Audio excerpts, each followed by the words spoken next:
Yan guys, kamusta? Ito po ulit si JR Doria TV. Mag-update po muli sa Pasig River Esplanade. So ngayong araw na to ay August 8, 2025. Kung mapapansin po natin, traffic po pala ngayon, no? Natin kung ano yung kaganapan ngayong umagang ito. So tara, simulan na natin maglakad-lakad. Akit po muna tayo ng Quezon Bridge ngayong umagang ito. So tara na guys, let's go.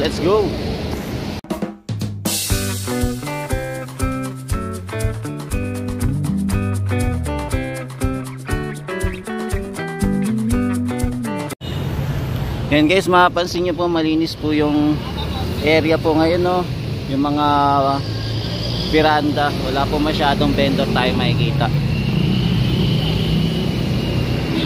Yung sa sidewalk po. Pero syempre may makikita pa rin tayo mga nakaparking.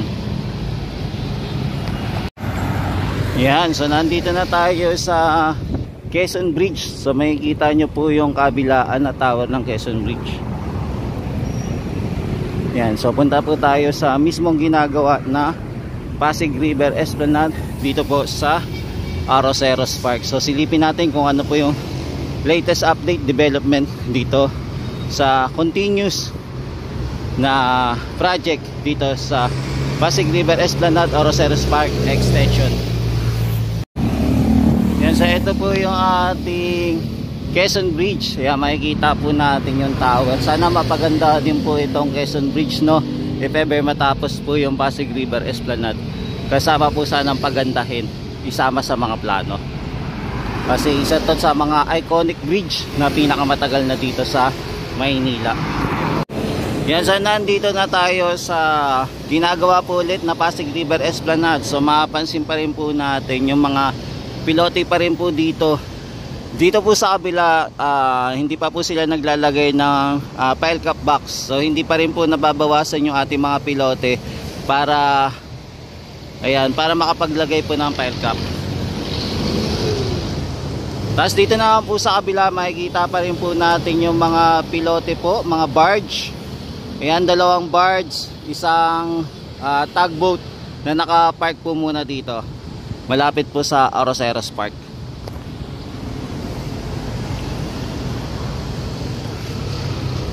Yan, tara guys, lapitan natin ng konti etong project na ginagawa nila. Yan, maganda po ngayon ang panahon, kung mapapansin nyo po.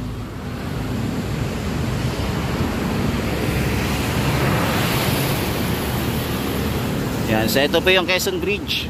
Yan, mga tropa kids, ang Quezon Bridge. So mapapansin nyo po, traffic po ngayon. Ano kaya meron event at bakit traffic po ngayong umagang ito, no? Kaya napilitan na po akong bumaba po muna kasi sa sobrang traffic. Yan, so nandito pa rin po yung mga delivery po ng ating pilote. Ang dami pa rin pong pilote, no, na dineliver po dito. Tapos meron pa rin po pilote na nakatambak pa rin po dito. Mukha ito po mga lumang pilote, hindi pa po nila ginagamit. So ang ginagamit pa rin po nila yung mga bagong delivery po. Tapos dito naka-stack lang po dito naman sa ating crane. Siguro ginagamit nila ito pangharang, kaya hindi po nila ginagalaw. Yan, so ito po yung ating crane ngayon. Siguro pahinga po muna ang crane. Tapos nandito din po yung hammer nila, nakalagay dito. Tapos mapansin nyo po, ito tinatadtad na rin po ng mga pilote itong area na to. Ayan, halos patapos na po sila. Tapos ayan, nag-welding na naman po sila, binabaklas na naman po yung mga bakal-bakal, diba? Yan, so ito po yung ganap ngayon dito sa area po ng Arroceros Park. So nandito po tayo sa Arroceros Park. Yan, makapansin natin yung paligid po. Yan, so ongoing pa rin po yung construction nila, mga tropa kids. Ongoing pa rin yung pagtatrabaho dito sa project ng Pasig River Esplanade. Yan guys, so makapansin nyo po, binabaklas na po yung ating mga steel beam. Mukhang tapos na po silang maglagay po ng maraming pilote dito sa area po malapit po sa Quezon Bridge. Yan, so binabaklas na po. Hello sir. Kamusta? Patapos na kayo sir? Lilipat na? Lilipat na ulit? Hindi pa, pero babaklasin na yan. Doon naman sa kabila? Ay, hindi pa. Okay. Yan. Ha? Hindi po. Off record. Hello. Mamaya ka pa ipopost pagkatapos.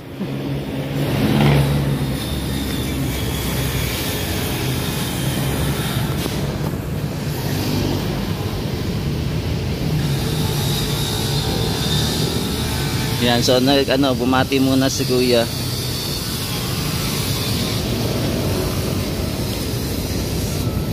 Yan, busy po. Ha? JR Doria TV. JR Doria TV. Yung JR, word talaga na JR, hindi JR. Yung J at saka R lang. JAYR. Doria TV. Yan. Marami na sir, na ako 6,000 followers. Marami na rin. Kaka-vlog dito sa Esplanade.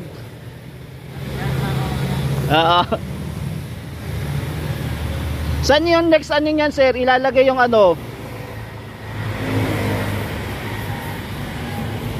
Yan, so may kausap tayo. Si Kuya, kakwentuhan natin. Magtatanong. Yan, so mapapansin din po natin itong mga deform na bar po na nakalagay naman po dito sa ating file cap box. So ngayon napapansin po natin na hindi pa po nasa-sementohan. Tapos napapansin din po natin yun si Kuya, ayan din po, nagwe-welding. Ayan, may inaayos-ayos pa nila yung deform na na bar. Yan, so ito muna yung quick update natin dito sa area. So abangan po natin kung ano po yung next step naman po nila na magagawin dito sa area po ng Arroceros Park. So punta naman po tayo sa kabilang side naman po ng Quezon Bridge naman po. Doon naman po tayo mag-update. Yan.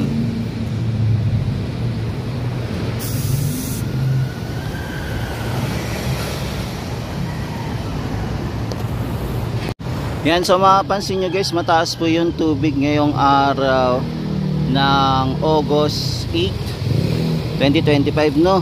Ayan no. Halos konti na lang po at lulubog na po yung pilote natin. Tapos isa na lang pala yung babakbakin nila dito, tapos okay na. Tapos meron silang nilagay din na bakal dito. Para saan kaya po yung bakal dito no? Yun o, nalinagay nila. Ayan.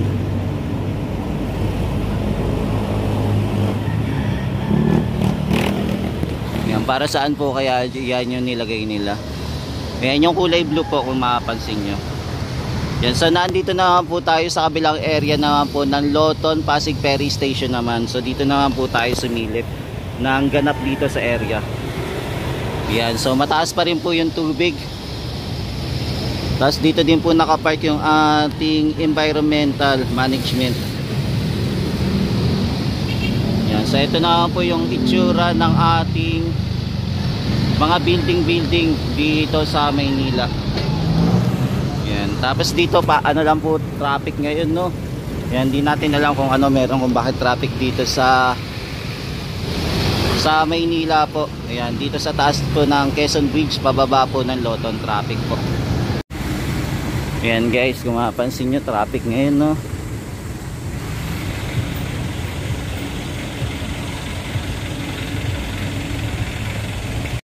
Yan, di bali isang lane lang pala yung ginagamit dito sa kabila po ng PUB lane. Tapos yung dito po banda sa kabila hindi po nagagamit, kaya po pala nagkaroon ng traffic dito sa area.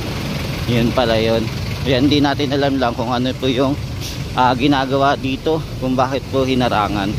Kaya nagka-build up po ng traffic dito sa area. Tapos dito bahana naman po. Yan, umahana naman. Kasi ito yan.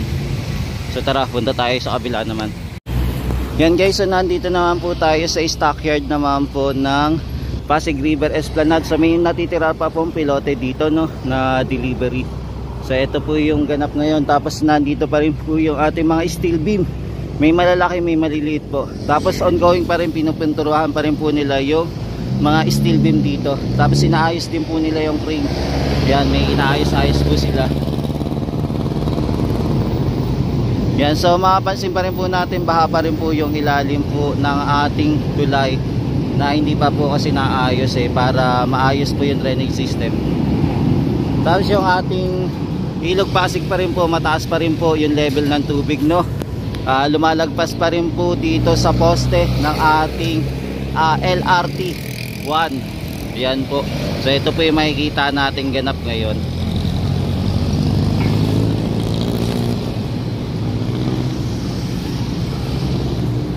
Yan guys, so nandito naman tayo sa MacArthur Bridge naman. So dito naman po tayo mag-update ng Pasig River Esplanade.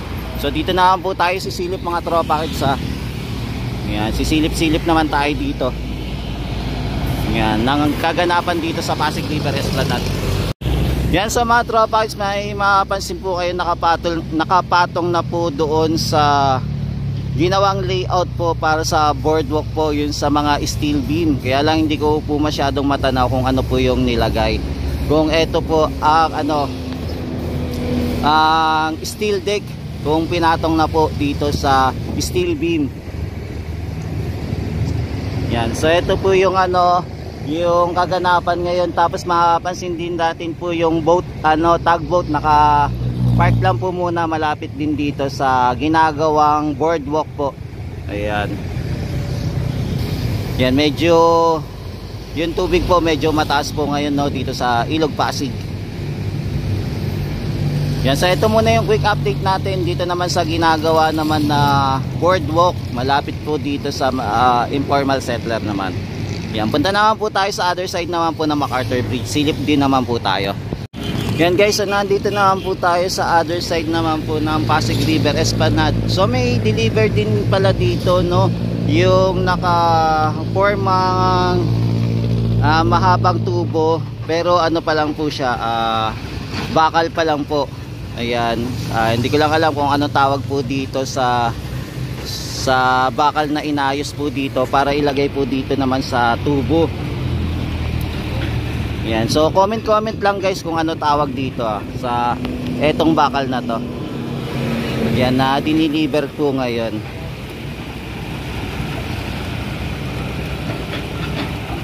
Yan, so mapapansin din natin guys, kompleto na din po yung ating concrete railings para sa baluster po. Tapos mapapansin din po natin etong mga lamppost po na ikabit na po dito sa Pasig River Esplanade. So kompleto na po mga guys, no. Ayan, matatanaw nyo po, kompleto na. Ayan, so ang ganda na pong pagmasdan. Maging dito din po sa kabila, mapapansin nyo din po, okay na din po yung ating baluster railings po. Ayan, concrete baluster railings, so okay na din po. Ayan, tapos may ginagawa-gawa din po dito, may hinuhukay-hukay po yung ating maliit na backhook. Ayan, may ginagawa po. Yan, ganda na, no, madudugtungan na po yung ating Pasig River Esplanade malapit po dito sa Manila Central Post Office. Yan, nakaka-excite naman po, no, yung mga pangyayari dito na unti-unti na pong nade-develop po yung bagong esplanade na ginagawa dito. Yan, so for the meantime, ito muna yung latest update natin dito sa Pasig River Esplanade, no, malapit naman po dito sa Manila Central Post Office. So balikan po natin po ulit to bukas kung ano po yung kaganapan po ulit, kung makakapaglagay po ulit sila ng panibagong lamppost po ulit dito sa kabila naman. Yan, maraming salamat po. Ito po ulit si JR Doria TV na lagi nag-update dito sa Pasig River Esplanade. Maraming salamat po. Hanggang sa muli, mahalin natin ang Pilipinas. Thank you po.